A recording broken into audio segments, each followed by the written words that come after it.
Marketing for startups is different than marketing for established brands. You have no resources, you're starting from scratch, you have no brand recognition. So how do you do this? Well, the first rule is always look established. Always look like you are a well-funded company, even if it's just you. And today this is really easy to do. Just fire up a WordPress instance, spend $20, $30, $40 on a template, spend a day or two filling that template out with images and text, and lo and behold, you now look like an established company. Secondly, always speak in the present tense.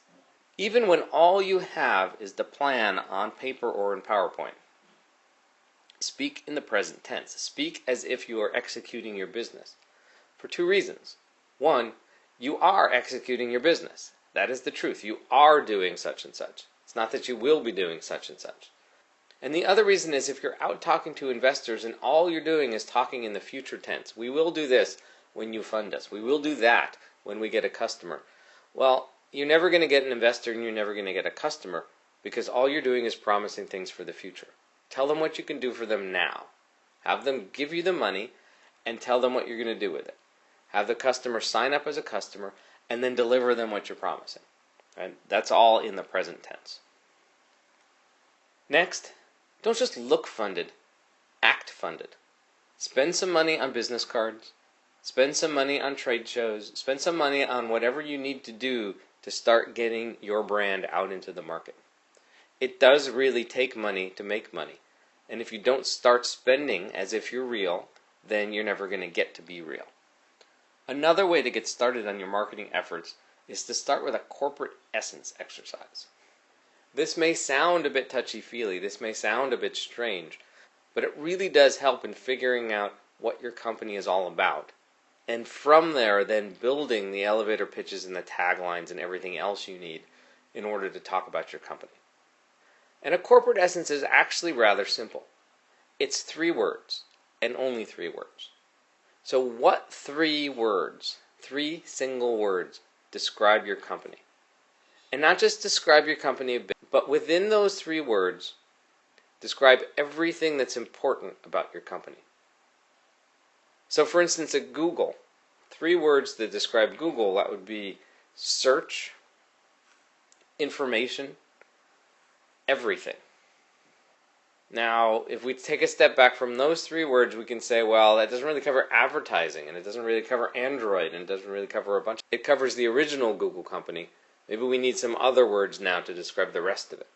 Maybe it's access, maybe it's relevance. Anyhow, you can see, it takes a little longer than 10 seconds to find those exact 3 words that cover the companies really well. Let's try another one. It's Starbucks. Well, Starbucks, coffee, ambiance, maybe prestige, maybe luxury, something about a 3rd place.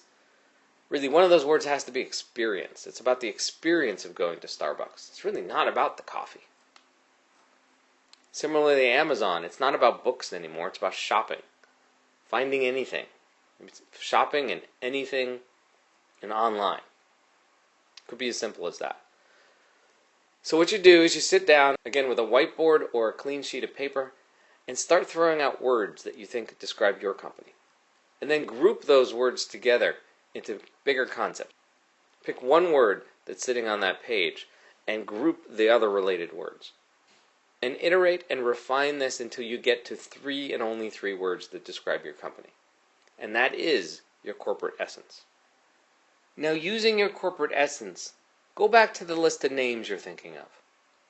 Which of those names best fits those 3 words you just picked out?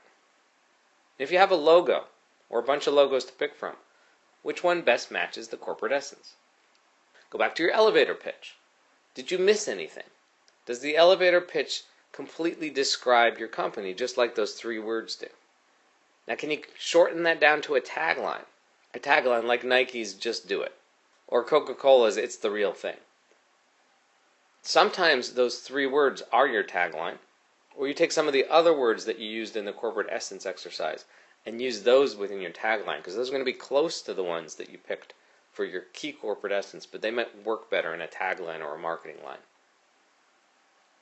Going forward, whenever you're writing something that's describing your company, always go back and take those words and compare them to the 3 words of your corporate essence and make sure you don't miss anything.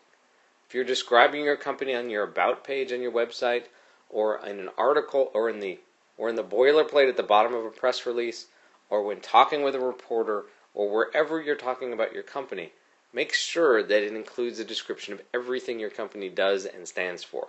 And that, again, is the 3 words in your corporate essence. So how do you make your company and product known? Well, the easiest way today is to use the internet. The internet reaches most of the developed world and much of the undeveloped world. There's a bunch of different strategies of using the internet to reach out. Today, a good starting point is social media. Create a Twitter feed. Of all the social networks, the one most used for following companies is Twitter. Second is Facebook, and then, depending on your market, it might be Pinterest, or it might be LinkedIn, or it might be something else. Also, again, you want to be seen on the Google search results. And for that, you want to use what's called SEO and SEM strategies. That's search engine optimization and search engine marketing. Now, what's your mobile strategy? There are far more mobile phones in the world than there are people using PCs to access the internet. That's true even in the US. So for your company, it may be best to do mobile first instead of PC first and mobile second. Moving on, where's your company listed? There's a lot of lists of companies out there on the internet, and they are actually used by investors and customers and so forth. In a commercial organization, you need your company to be listed on LinkedIn. That doesn't happen automatically anymore. You have to go and do it. So go update your LinkedIn profile, set up what company you work for, once you have a name, and then create the page for that company on LinkedIn. If you expect to get angel financing, go create a profile on angel.co, Angel List. If you expect to get large amounts of angel funding or venture funding, go create a profile on Crunchbase, and so forth. Spend a little time to search the internet to find other companies like yours on lists and get your company added to those lists.